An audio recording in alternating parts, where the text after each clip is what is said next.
We have all kinds of NHL news and rumors to take a look at here tonight, including the hot topic around the league right now, Jeremy Swayman. We're going to analyze an article from Daily Faceoff looking at 4 trade destinations for Swayman should he and the Bruins not be able to come to terms and the impasse continues. If he were to be traded, those are some destinations we're going to take a look at. Plus, we have lots of other news around the league, including big news in Vegas where the Robin Lehner contract is not going to count against the cap now.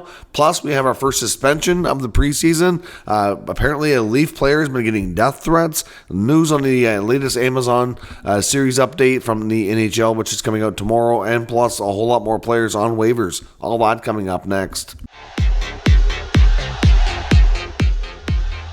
So welcome back to another video here at Top Shelf Hockey. As I mentioned, we have lots to talk about here today. If my voice seems a little bit off or if I seem a little different, I am fighting off a cold here. It's been a rough couple of days, but trying to plow through here and carry on with the video. So certainly, if I sound a little off, that's why, just so you know.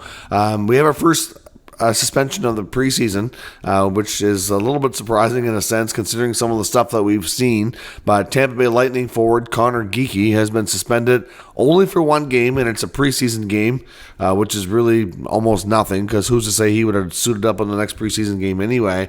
But he is suspended for a game because he came off the bench to start a altercation, I guess we'll say. But now it's not the same thing as leaving the bench to join a fight. So if there's a fight on the ice and you're on the bench and you jump over and you come on and get involved, that's like an automatic 10 gamer. It's not that. He did a legal line change, but the legal line change was done for the sole purpose of getting out there and starting an altercation, which can be something. It's not something you normally see cracked down on. Quite often you see stuff like that happen and they kind of let it go, but they have not in this case, and he gets one preseason game, so really not a big deal.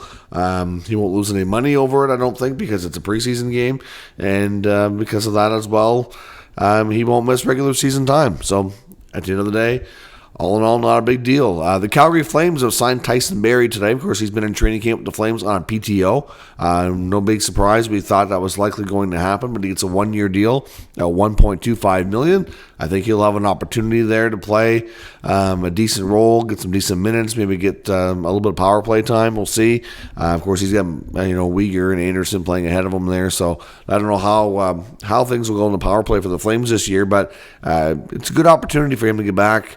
Getting hopefully more offensive starts for him. I know last year things didn't go well in Nashville after he was traded from Edmonton, and he could be an interesting player to watch near the trade deadline. If he's having a good season, there could be lots of interest. Now, as I mentioned, some other very interesting, unusual stories today, including which came from TSN Insider Trading tonight. The Toronto Maple Leaf player, Cedric Pare, who is the forward who had the knee-on-knee collision with Patrik Laine, apparently has been getting death threats. Now, I know we've seen some unfortunate plays in the NHL and preseason action lately. We've seen some bad injuries, which is, you don't want to see that at all. Laine and Reinbacher both hurt with the Habs. Reinbacher's was just a pure fluke, in my opinion. There was nothing dirty about that at all. I do think the knee-on-knee with Pare and Laine could have been avoided. I'm not sure that Pare really, I don't know after watching it enough times. I don't think there was intent to injure. It's not like he was like, oh, I'm going to hurt this guy. But, I think it could have been played better. Either way, Laine himself has said that Pare had reached out to him and kind of apologized for what went down. He said that he was, appreciative of that. They've kind of put everything aside. And he himself said that he didn't think there was any malicious intent or anything like that. So, they kind of moved on. He's just worried on the recovery and healing process at this point. So, from that perspective, it's good to hear that they've kind of moved on and that there's no big beef there. But from Montreal Canadiens fans, there is beef. And Maple Leafs security and their own internal people in the organization had to get involved and shut down his social media because he was receiving not only hateful comments, but death threats as well.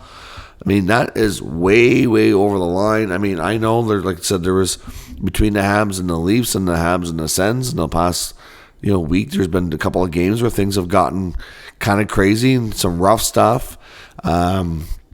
but there's never any good justification for death threats. So I was shocked and kind of sick to my stomach hearing this, that was something that actually was done. There's no need of it. So I really hope if anybody watching these videos of mine, if you're involved with attacking this guy, you got to do better. Like, you got to grow up and be more mature than that. Like, he didn't deliberately try to do anything. And even if it was a little bit of intention, I'm not saying it was, but even if you thought there was intent, threatening to kill somebody is not the way to respond here. So, tracking people down on social media like that and being so hateful, to me, it's just, even the hateful stuff, like, there's no good reason for any of it, especially the death threat. So we got to do better here, people. So shocked and appalled to hear that, and I certainly hope we don't see more of it in the future. Of course, the NHL Amazon series called Face Off, which I guess I'm recording this on Thursday evening here. Next couple of hours, it'll be going live on Amazon Prime. And the reviews are really, really good so far from some of the select media members that have been given early access and are able to watch, so they can kind of promote it coming up here. So they're in talks for season 2 between the league and Amazon already. I guess they kind of want to wait and see how the reaction is to season 1, see how the views go and all that kind of stuff. But there's already players that have been putting their hands up saying, hey, I'd be involved in the season 2. There's it's very well received around the league. And there already talks about doing season 2, so we'll see. But it should be announced probably in a few weeks' time, as long as everything's looking like it's been well received by the fan base and people are, the views and ratings or whatever you want. I guess it's not really ratings when it's a streaming service, but as long as the view counts and everything are doing really well, then they'll likely have a season 2, which I think would be good to get the more behind the scenes content we can get to learn more about the players and connect more with them on a different level, to me is all good. More news from the waiver wire today. We have a bunch more players on waivers. Nothing new for claims, but a bunch more players needed to go through this process. The Calgary Flames have a trio, including Jerard Fagerberg, Dryden Hunt, and Walker Duehr. The Jets also have a bunch here, including Axel Jonsson-Falaby, Mason Shaw, Dominic Toninato, and Simon Lundmark. The Maple Leafs have Nick Abruzzese. The Predators have Nick Blankenberg. The Panthers have Rasmus Asplund, Jason Megna, Zach Dalpe, and Toby Bjornfoot. The Kraken have K.O. Fleury, and the Utah Hockey Club of a trio as well, including Agazino, Koch, and McCartney. So a bunch more players on waivers. Nothing too crazy or exciting there. I don't know that we'll see any claims on that tomorrow. You never know. Kind of a little bit surprised that a player like Abruzzese hasn't had more of a chance. He was a really good college player. Thought maybe he would develop into more than what he has so far in Toronto. But we'll see. Now, on another note, we do have a very interesting story concerning Vegas and Robin Lehner. Now, we had heard in the last week or so here that Robin Lehner did not report to training camp. And there was a big story came out that the Golden Knights were exploring all options, which also would include up until terminating his contract, putting him through unconditional waivers. Now, all players, in case you don't know, if they've been on long-term injury reserve and if they're not expected to play, it doesn't matter. They still have to show up once a year around training camp time and do get an examination, like a physical, what have you, to confirm that they still cannot play. I would suspect that's probably done for multiple reasons, but it is a requirement regardless of the situation. So Lehner did not show. We get a statement through Elliot Friedman that he gave him saying that everybody knew I wasn't coming and that they know why. That's all he would say. Then we saw a news story after that indicating that Robin Lehner has his assets frozen. We know that he's been through a lot of tough times, unfortunately self-inflicted, and a variety of things that he struggled with over the years. But right now he's in a major bankruptcy case, and the bankruptcy judge had been requested by some of his creditors that to review things a little bit closer because they felt like some of the money that he had access to was being moved to suspicious places, and they were concerned that payments were not going to be made to the level they were supposed to be towards his bankruptcy creditors. And while they froze his assets. So he does still have access to some money. It's not like it's completely frozen, but it's very limited compared to what he normally would be. So I assume that had something to do with why he didn't show up, but that's all we had heard. And then today we get news from Frank Saravalli that the NHL and the NHLPA had reviewed this situation, and they've come to an agreement on how it's going to work. And the outcome is that Vegas will not have to worry about Robin Lehner's cap hit at all. The cap hit for Robin Lehner is being removed. Now, Vegas wanted or thought they should, I guess their whole concept here is they thought they had a rock-solid case for contract termination. And according to the reporters, from what they're told, they actually did. But they know that Robin's going through a tough time, and they essentially didn't want to cut off his income and his salary. So they were trying to figure out, how do we kind of get what we think we need in the cap relief, but still get him some money. So they've negotiated this as a settlement, basically, that he's still going to receive his salary, which I think is $4.5 million, and in return, they don't have the cap hit. So, so the Vegas Golden Knights now just get out of long-term injury reserve, just like that, and they have a nice little Vegas bonus for them. Now, I understand the situation. It's just, I think a lot of people are going to hate on this because it's Vegas, to be completely honest. I would imagine that's probably the general reaction around the league. I know on social media, on X, where I do post a lot. If you're not following me on X, by the way, you should be. Very active through the day. Another fun way to interact here, not only with me, but lots of great hockey people. And I know that a lot of the comments on when I posted about this news were, oh yeah, of course, it's Vegas. Bettman loves Vegas. But I do understand the situation here, that if they could have terminated it and they would have went that route, then it wouldn't have counted against the cap anyway. So they actually, for once, kind of did a player a favor. And Vegas has been known for anything but and how they've treated their players here in recent years. So I think that's, all in all, actually not a bad thing and from that respect. So that's good news for Vegas, but I'm sure fans are not going to like it. The Colorado Avalanche today also announced that Pierre-Edouard Bellemare, who has been on training camp on a professional tryout, has been released. That does come as a bit of a surprise to many. A lot of people thought he was standing a good chance in earning a contract with the Avalanche, but not so much. So that is all done. Now on to Jeremy Swayman. Swayman, of course, the big hot topic around the NHL. Now, some of the information we're going to talk about, you will be able to see for yourself if you watch the Amazon series that it looks it'll be out officially here, technically tomorrow, but where it's kind of late when I'm recording this video, should be available on Amazon Prime in the next couple of hours. But there's some quotes that I'll show you.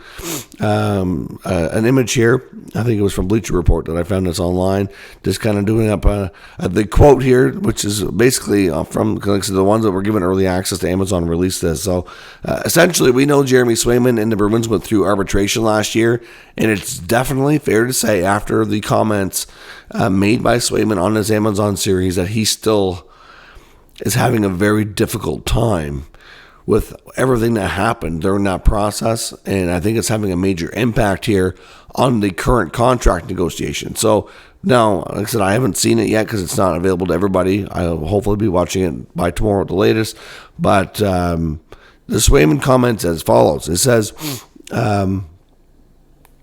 hearing you're not worthy of what you think you're worthy of, that was hard to hear. You don't forget what was said. I wrote them down, and I looked the other day, and I had a couple of check marks. My biggest knock was how I wasn't trustworthy in the playoffs. Check. Obviously feels that he performed well in last year's playoffs, and I think that's fair to say as well. So here's the thing, though, that I want to remind people. Jeremy Swayman is the one who elected arbitration, not the Boston Bruins. There is player-elected arbitration, and there's team-elected arbitration. The player elected for that process to happen. Now, you have to understand that I don't see how you can be a player in this league, especially someone who's been around. He's not super old or been through a super long period of time. Obviously, this is for younger players who don't have unrestricted access yet. But like, how could you not know what to expect? Like, that would be the job of your agent to prepare you. You have to understand that arbitration is basically a court case, and that you're going to have somebody arguing on your behalf as to why you should make more money, and then there's going to be arguments on behalf of the team that's going to try to tear you down on why you should make less money. So I understand the only good part about the arbitration process is that it guarantees a contract outcome in a shorter period of time, so that there is no chance that you're going to have the season starting and not have a deal in place. So it just speeds up the process a little bit and gets the third party involved. Yeah, and it's a nasty process. And like I've said before, like I've researched this. I know back, and it was a couple of years ago that I did this. So the data may have changed, but we only get a couple of cases at most every year. So it probably hasn't, but I know I went back like 10 to 15 years and I looked at all the ARB cases in the NHL. And it was like 90% of them, within 2 years, the player was gone from the organization because it had that much impact on the relationship. And you know what? I don't know that Jeremy Swayman, I'm not saying that he wasn't understanding how this worked or that his agent didn't prepare him, but for some people, even if you think you understand it and you think, oh yeah, I know they're going to be saying things about me to why I should make less money, it's completely different when it's hypothetical versus having somebody from the team that you love playing for and you have all these allegiance to, and now they're tearing you to shreds. I don't know that many people can honestly say they're prepared for it and come out the other side without having a little bit of hard feelings. It's not easy. It's a major thing. So I don't know, but I don't want to hear anybody talking about how Boston tore him to shreds. That's their job, and he's the one that said, no, we're not going to drag this out. We're going to arbitration. So I don't think anybody should have any sympathy for Jeremy. But that said, he's a really good goaltender. He's super important to this team. And I do believe that he's sticking to his guns here and wants to reset the goalie market. Now, we got more updated information from Elliotte Friedman, kind of with a bit of a timeline here, I don't have dates, but how the offers have come from the Bruins. So the reports in the summer earlier that there was a 4-year deal around $6 million, that was true. And I can't help but think that suddenly NHL insiders have all these numbers now when they didn't in the summer. When the Bruins go public, I can pretty well guarantee that Louis Gross, his agent, said, well, Bruins, if you want to go public, we'll just leak a whole bunch of things to the top insiders, and we'll go public too. That's what I think happened, because like all of a sudden, like nothing was out. Now we know all this stuff. I don't think it's a coincidence. So 4 years at $6.25 million, and then they upped their offer to 8 years at $6.5 million. So small increase in pay. And then big time jump in term. And then they went up to 8 years, $7.5 million. And then the report was from Cam Neely the other day at the Bruins press conference, 64 million reasons. But at that point, Louis Gross was saying that's the first they had heard of that. So I don't think the 8 times 8 has actually been made on paper. At least I don't know if that's changed since the press conference. Maybe it has. But at that point, that was news to them. So the best they had seen was around the 7.5. So, everybody's saying Jeremy Swayman is sticking to his guns. They're not budging. And everybody on the Bruins side of it, looking at Fluto Shinzawa, for example, Bruins beat reporter, he doesn't think the Bruins are in any hurry. If Swayman decides to request a trade, and we're going to talk about some of the teams in the Daily Faceoff article that they suggest could be good landing spots for him. Fluto says that with the Bruins, he says he doesn't think that they're going to be in any hurry. If Swayman and Gross go to the Bruins and say, yeah, we don't want to be Bruins anymore, screw this, trade me. They're just going to be like, yeah, sure, whatever. Like, we're not rushing. He's going to miss a lot of time. He doesn't think that there's going to be, as much as there'll be teams that would love to have him, that they're going to want to pay him $9.5, $10 million and give up a whole bunch of assets on top of that to make a trade. So the Bruins want to pull the trigger. So the Bruins, in that sense, do have the leverage. They control whether he plays or doesn't play. And even if he makes a trade request, they don't have to oblige. They can really play hardball here and let him sit out. And as much as, like I said, teams would love to have him, are they going to want to pony up, anywhere from, 60, well, it'll be more than 64, we'll say like $70+ million over 8 years,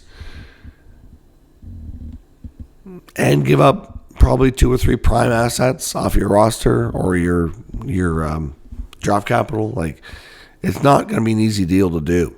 Now, the Daily Faceoff suggested Colorado, Detroit, Chicago, and Philadelphia as 4 possible destinations.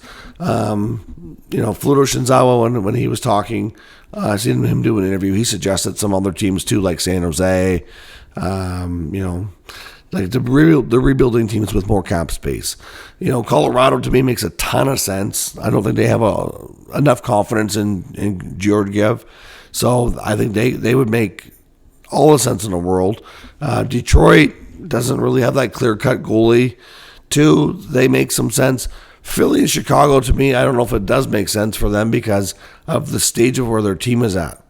I don't think Chicago wants to have a goaltender making that kind of money right now when they're nowhere near the playoffs. Same goes for Philly. Like, I don't know that they're really, and they have their guys like Urson and Fedotov and Kolosov, whatever, like this came back over. So, like, I don't see those 2 teams. Detroit and Colorado do make a lot of sense. And I mentioned it before. I know that, I don't think you can count them out. And I know they're division rivals, but we know Montreal was involved heavily with the Askarov trade that went to San Jose. So I would have to think they'd get involved. And like I said before, it wouldn't be shocking if the Leafs try to get them. Now, Boston, Toronto are fierce, intense rivals. Boston, Montreal are rivals. I think Boston-Toronto rivalry is stronger right now. I don't think Boston, like I said, would really want to trade them to either one of those teams. But I'm sure they would very much get involved in the mix. Or be trying to.